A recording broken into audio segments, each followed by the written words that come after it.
In this video, I'm going to speak about Jupiter moving to the North Node. So the North Node is currently at 3 degrees Taurus. And over the next 11 or so days, I think at the very beginning of June, Jupiter will join the North Node. There's a lot of really interesting things going on right now. I mean, since Jupiter entered Taurus, it's been so rich.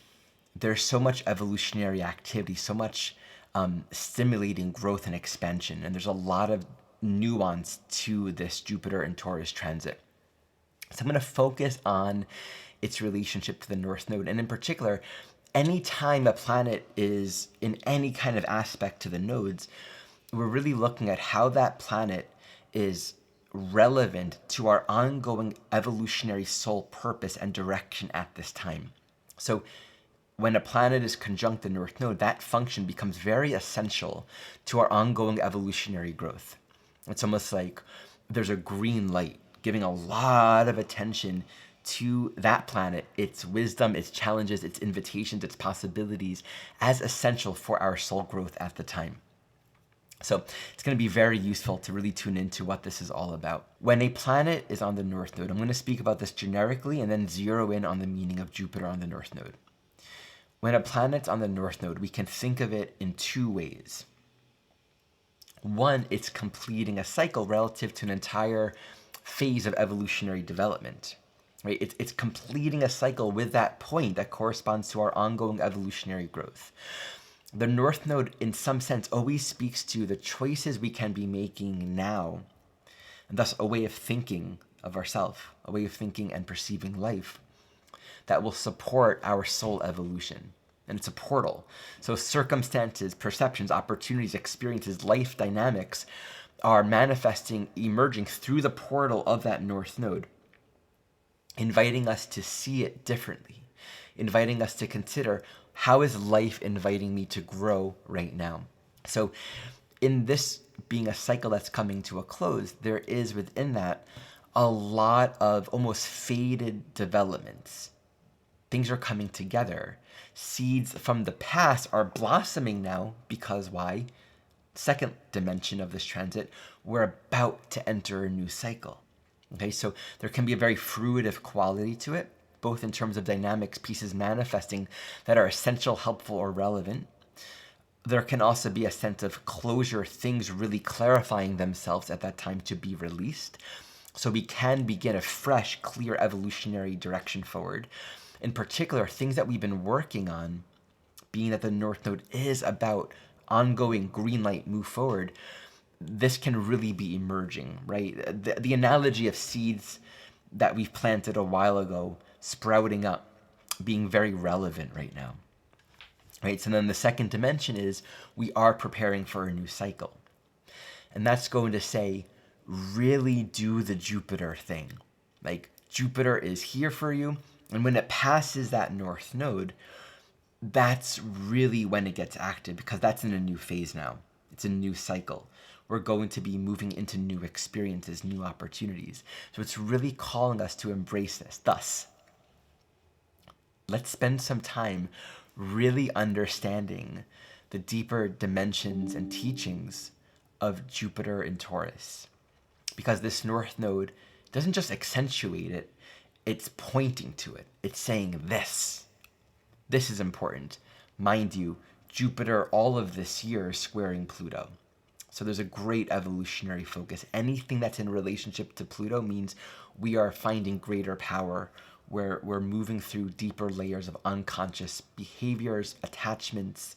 We're owning, claiming more of our sovereign being.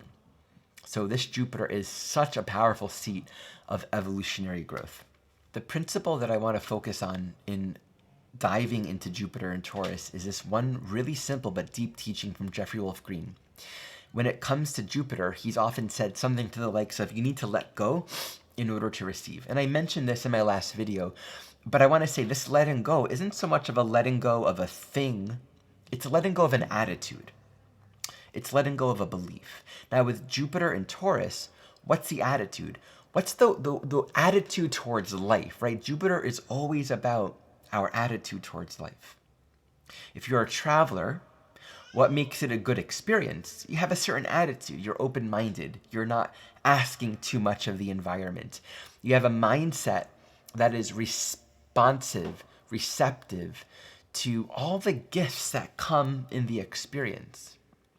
So with Jupiter and Taurus, the issue can be a sort of anxiousness about one's life. Taurus is incredibly calculated. There's a deep attunement to, do I have what I need? And the changes that we make in Taurus often come through deep thoughtfulness and consideration. Am I going to have what I need? How do I know I'm going to be secure?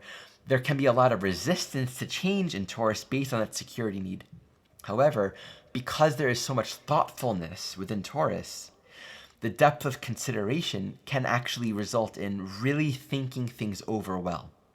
So with Jupiter and Taurus, however, the issue can be extreme anxiousness and anxiety, an extreme concern around one's physical, financial, survival state of well-being, where we're so concerned with having what we think we need or not losing what we value.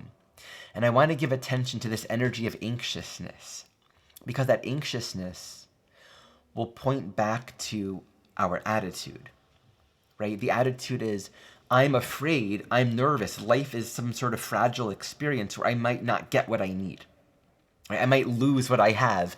Or life is a whole bunch of opportunities where if I don't take it, I'm not going to get the opportunities that I would otherwise get. I'm not going to enhance the value and joy and meaning of my life. And Taurus wants that. Like, Taurus is about life. We want to feel self-value, self-esteem, like that we're living a life that is meaningful. And so Jupiter and Taurus is, life is possibly going to give me good things, but I might miss it, right? Or I have this thing that I really like, but I might lose it. And this is really significant because the state of anxiousness will really result in a very fixed, I would call it stubborn, attitude and relationship toward our life and the things that we have that actually won't bring us into any kind of abundance. I want to share a dream that I had that really highlights this. In this dream, I have these possessions, these bags, and I leave them on the corner of a street, some intersection. And I forget about it, and then I remember, and I'm like, oh no, I forgot about these bags, and I go back to the intersection, and they were lost. And I felt horrible about that. Right? That feeling of being careless about your possessions and then you lose them. They were stolen. I woke up feeling horrible about that.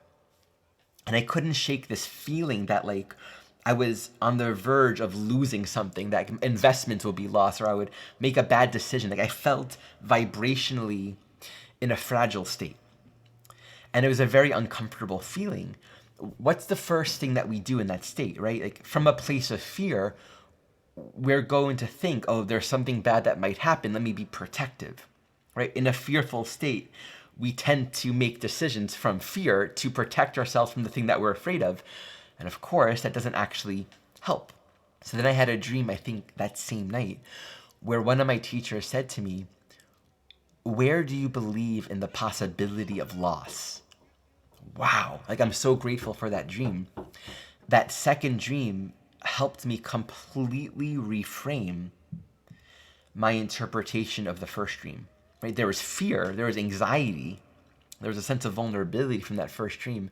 And that question, where do you believe in the possibility of loss, immediately brought me into this awareness that really the point, the purpose of fear and anxiety is not so much for the thing that we think we're afraid of, but is actually for the healing of the fear itself. Like the teaching of the fear is that it's here, which means there's a mistake in our thinking, that we're not perceiving reality accurately. When we don't understand that the fearful negative vibrational state itself is reflective of something that's healing, like the fever that breaks, like I'm afraid, okay, that's here. It's something inside that's purging, that's working its way out. If we don't recognize that reality, when we believe that it's actually true, we're going to live as if it's an actual reality.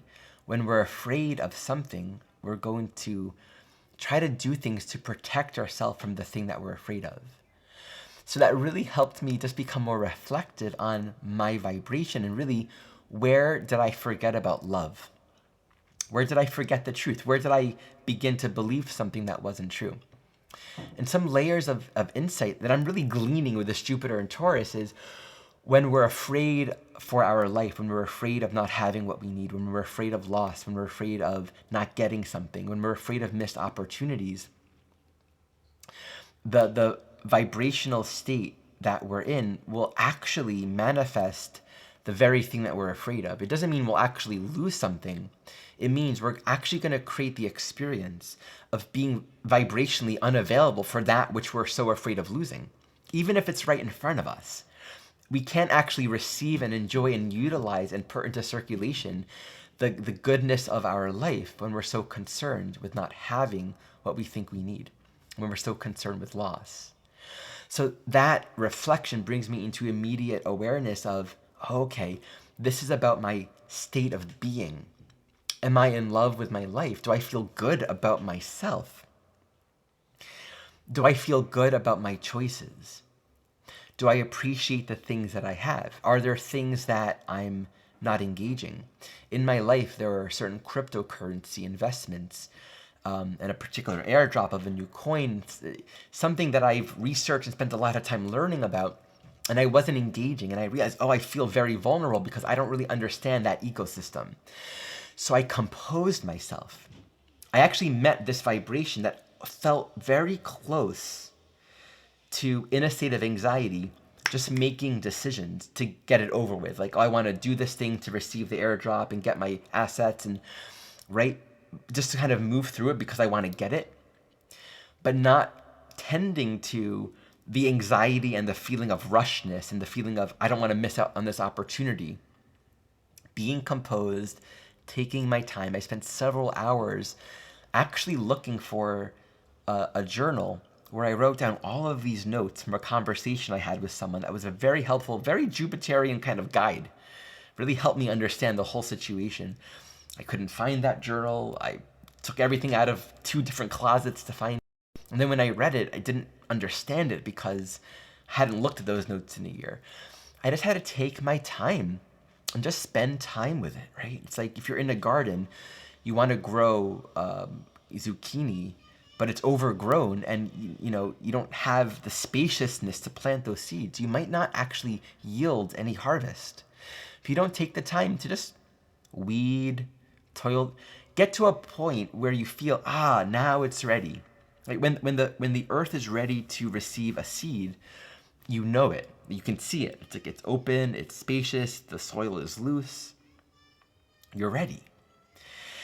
And in tending that state, there are actually several threshold moments where I wanted to move forward and I just slowed down.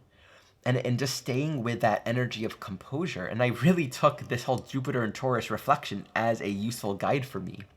I was even writing my newsletter, which I'm going to send out with this video, kind of simultaneous to this whole process.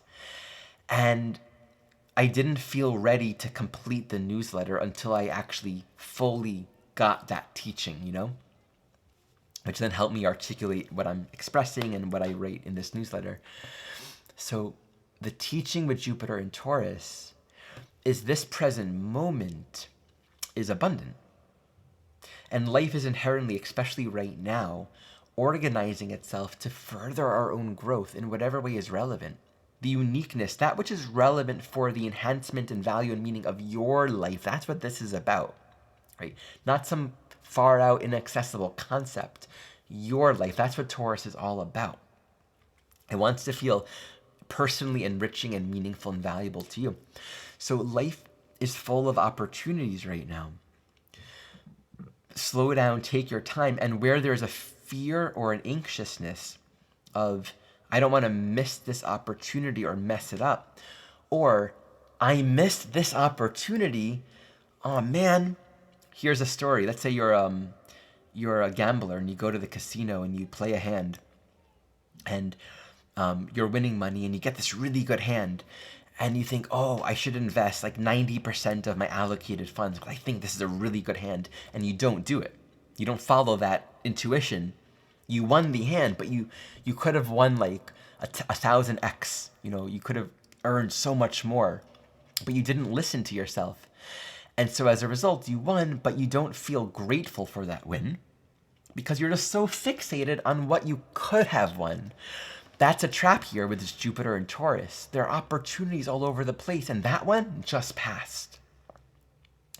But we get stuck on it, and in that stuckness, there's like a very exaggerated feeling of poverty. Watch out for exaggerated anything. Exaggerated lack, exaggerated fear, exaggerated anxiousness around survival, or like a deep like holding on to what didn't happen. Because in that state, we'll feel a lot of emotional overwhelm. Taurus, our self-esteem will be affected. Jupiter in a big way. We might go drinking. We might try to indulge ourselves in sensual pleasure to just like avoid what we're feeling. Or, this is a very interesting psychology, because I just missed that opportunity, I want to, as quickly as possible, recreate that opportunity, which you can't do because these things happen in their own timing. You can't force these cycles. So there's wisdom in feeling the energies. Taurus, really, the deeper teaching of Taurus is feeling. Is our ability to be receptive to the present moment. Taurus is sensual, right? So we can feel something on the outside, but we can also get quiet when we're not cluttered with a lot of concerns and survival issues, right? When our minds aren't fixated on the concerns of our life. We can get quiet and still and just be with what is. That capacity to sense, to feel what's on the inside is a beautiful, deep, wise facet of the Taurus archetype. Oh, that doesn't feel good. I don't feel good about myself. Okay, that's all we need to do in that moment. If we have wisdom, we could even at that same moment recognize that's something that's healing. Right? We don't need to do something about it. I was given this opportunity, this promotion, this job. Oh, I feel so nervous about it, right? What do I have to do? What do I have to say? How can I get the most out of it? Anxiety is here, fear is here, nervousness is here, right?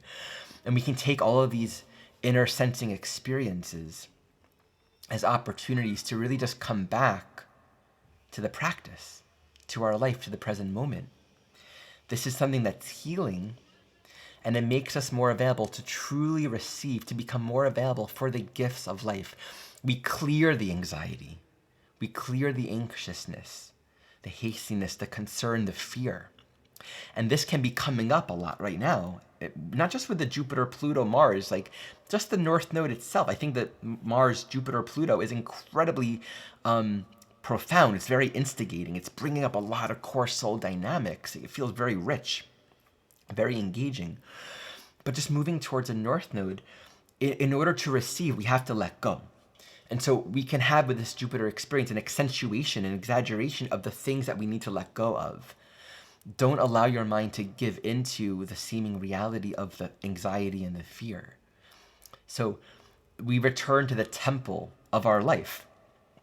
We return to the simple, quiet stillness container of our agency, of being with our value, our worthiness, our deserving, and how our beingness, in virtue of being here, an infinite soul being on this journey, we are designed, we are wired to have what we need for the best enhancement of our life, that which is truly relevant and a blessing to us. And when we're in a state of love and receptivity, we receive and we use, we engage, we invest, we bring forward what we have inside of us, and we use that which is in our life, we circulate it, because we're not afraid of losing it. We're not attaching to it. We won't use the things that we're afraid of losing, right? When we're just grateful for what we have because we're at peace with ourselves, we're not afraid to engage our life fully. Okay, thank you for watching.